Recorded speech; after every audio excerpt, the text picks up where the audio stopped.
नमस्कार। जय हिंद साथियों। मैं सत्ता बिहार असिस्टेंट प्रोफेसर और बिहार असिस्टेंट प्रोफेसर की परीक्षा से पहले बिहार के अंदर होना है बैट अर्थात बिहार एलिजिबिलिटी टेस्ट।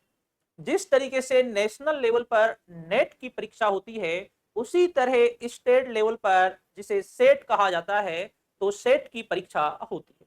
जब हम राजस्थान की बात करें तो राजस्थान में भी कॉलेज लेक्चरर की परीक्षा से पहले सेट का आयोजन कराया गया था। जब एमपी की बात की जाए तो एमपी में भी परीक्षा से पहले सेट का आयोजन कराया गया था।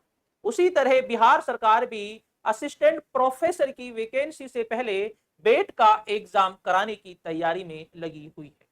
अगली बात यह है, इस परीक्षा में वही छात्र बाजी मारेंगे जो अभी से इसकी तैयारी क्रमबद्ध तरीके से कर रहे हैं, क्योंकि ज्यादा समय आपको नहीं दिया जाएगा। ना आपको बेट का ज्यादा समय दिया जाएगा, ना असिस्टेंट प्रोफेसर का ज्यादा समय दिया जाएगा, क्योंकि बिहार के अंदर 2025 के लास्ट तक चुनाव होने वाले हैं और चुनाव से पहले दोनों प्रक्रियाओं को कंप्लीट कराया जाएगा।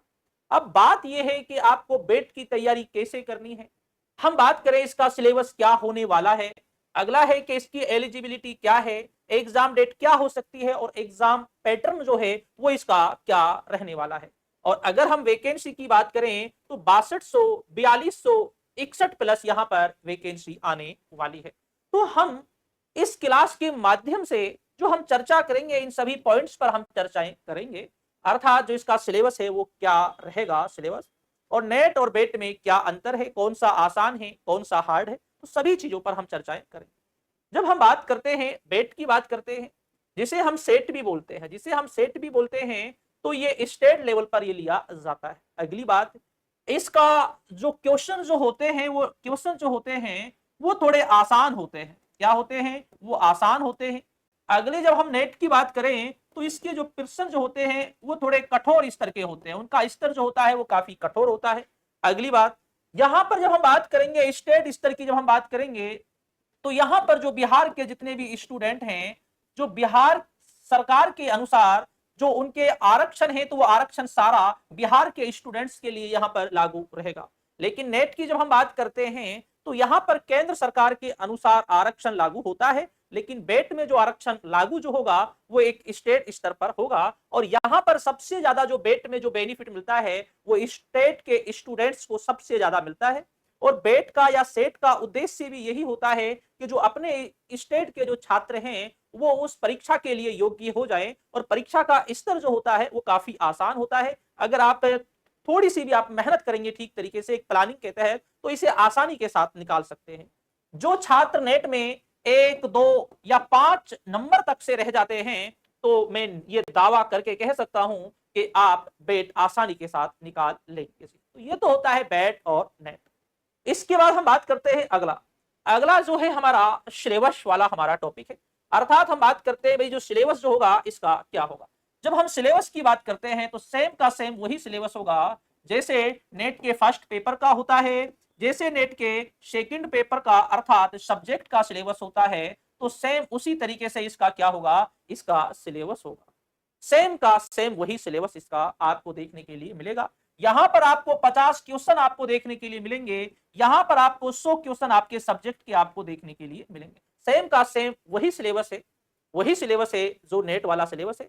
और आपको तैयारी करनी है तो नेट के अनुसार ही आप तैयारी में आप लग जाइए। और अगर बेट की तैयारी आप नेट के अनुसार करेंगे तो जो जून वाला जो नेट की परीक्षा होने वाली है तो उसे भी आप आसानी के साथ क्लियर कर सकते हैं। इससे आपके दोनों बेनिफिट है। इसके बाद अगला है एलिजिबिलिटी। एलिजिबिलिटी की हम बात करें तो एलिजिबिलिटी वही सेम है जो नेट वाली है, नेट की तरह ही इसकी भी सेम है। यहां पर आपको पीजी चाहिए, हम बात करते हैं पीजी यहां पर चाहिए, अर्थात आपको एमए यहां पर चाहिए। और एमए में आपको कितनी परसेंटेज चाहिए? एमए में आपको 55% चाहिए। कितनी चाहिए? 55% चाहिए।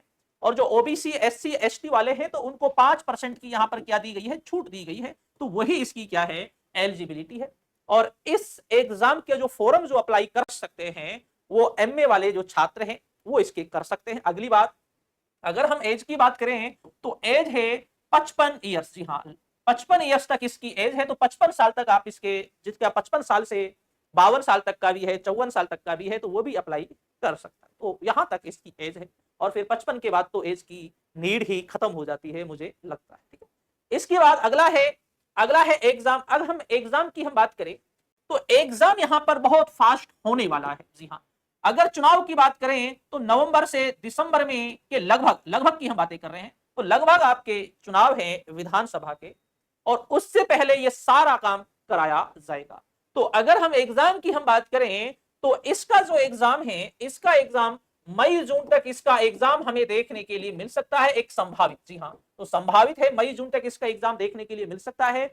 और इसके एग्जाम के तुरंत बाद असिस्टेंट प्रोफेसर का जो एग्जाम है 40, 45 या 50 दिन बाद असिस्टेंट प्रोफेसर का एग्जाम भी आपको देखने के लिए मिल सकता है। ये हमें पता इससे भी चलता है, जब बिहार की बात की जाती है, पीजीटी की बात की जाती है, तो वहां पर हमें पिछली बार देखने के लिए मिला है कि परीक्षा का जो समय है बहुत कम दिया गया है, सारा काम बहुत जल्द किया गया है। और ऐसा ही यहां पर हमें देखने के लिए मिलेगा, क्योंकि अब तो विधानसभा के चुनाव भी हैं, तो विधानसभा के चुनाव से पहले ये सारी चीजें करा ली जाएगी। ठीक है, इसके बाद हम बात करते हैं एग्जाम पैटर्न। एग्जाम पैटर्न पर हम बात कर ही चुके हैं। एक फर्स्ट पेपर आएगा। फर्स्ट पेपर की हम बात करें तो फर्स्ट पेपर में आपकी 10 यूनिट आएंगी, प्रत्येक यूनिट 5 अंक की होगी, जैसे नेट का होगा, सेम का सेम वही है। और इसके बाद हम पेपर की हम बात करते हैं तो सेकंड पेपर में भी आपकी 10 यूनिट आएंगी। कितनी आएंगी? 10 यूनिट आएंगी, लेकिन प्रत्येक यूनिट 10 नंबर की होगी, अर्थात यहां पर 100 नंबर का आप 100 क्वेश्चन आएंगे। यहां पर आपके जो आएंगे, यहां पर 50 क्वेश्चन आपको देखने के लिए मिलेंगे, यहां पर आपको 100 क्वेश्चन देखने के लिए मिलेंगे। जिस तरीके से नेट में एक प्रश्न जो होता है वो 2 अंक का होता है, अर्थात 100 अंक का आपका फर्स्ट पेपर हो जाएगा। और जो सब्जेक्ट का है वो आपके 100 क्वेश्चन आएंगे, तो प्रत्येक क्वेश्चन जब 2 नंबर का रहेगा तो 200 नंबर का आपका सब्जेक्ट हो जाएगा। तो हम यहां पर कह सकते हैं 100 प्लस 200 अर्थात 300 अंक का आपका पेपर होगा। कितने अंक का पेपर होगा? आपका 300 अंक का पेपर आपका होगा। जी हाँ, बहुत अच्छा अवसर है, इसकी तैयारी में अभी से लग जाइए। और सबसे अच्छा जो आपके लिए रहेगा, सबसे अच्छा रहेगा आपके लिए नेट। जी हाँ, तो नेट के अनुसार आप तैयारी कीजिए तो बेट तो आपका ऑटोमेटिक क्लियर हो जाएगा। अगर नेट के अनुसार आप तैयारी करेंगे तो बेट तो आपका ऑटोमेटिक क्लियर हो जाएगा। नेट की हम बात करते हैं तो हर 6 महीने में इसका एग्जाम होता है, अब जून में इसका एग्जाम है। और संभावित जो तिथि लगती है बेट की भी, जो संभावित लगती है वो जून लगती है। और अगर आप नेट कर लेते हैं तो ऑल इंडिया में आप कहीं पर भी असिस्टेंट प्रोफेसर का आप एग्जाम दे सकते हैं, हर जगह आप फॉर्म अप्लाई करने के आप योग्य हैं। और बेट से केवल आप बिहार में हैं, तो इससे अच्छा है कि आप नेट की तैयारी में लगिए, तो उसके साथ साथ आपका बेट भी आसानी के साथ हो जाएगा। और अगर आप इतिहास से संबंधित हैं तो हमारा द वर्ल्ड क्लासेज जयपुर जो है, द वर्ल्ड क्लासेज जो जयपुर है, यहां पर आपको एप्लीकेशन में हमारा लाइव बैच यहां पर आपको मिल जाएगा, जो नेट का हमारा लाइव बैच चल रहा है। और हमारा बैच का नाम जो है वो सुल्तान बैच है।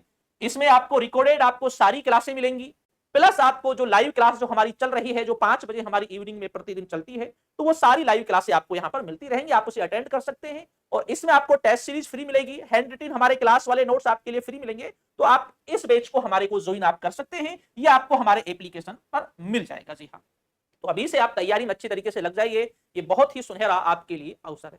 तो ठीक दोस्तों, शुक्रिया, धन्यवाद और जय हिंद।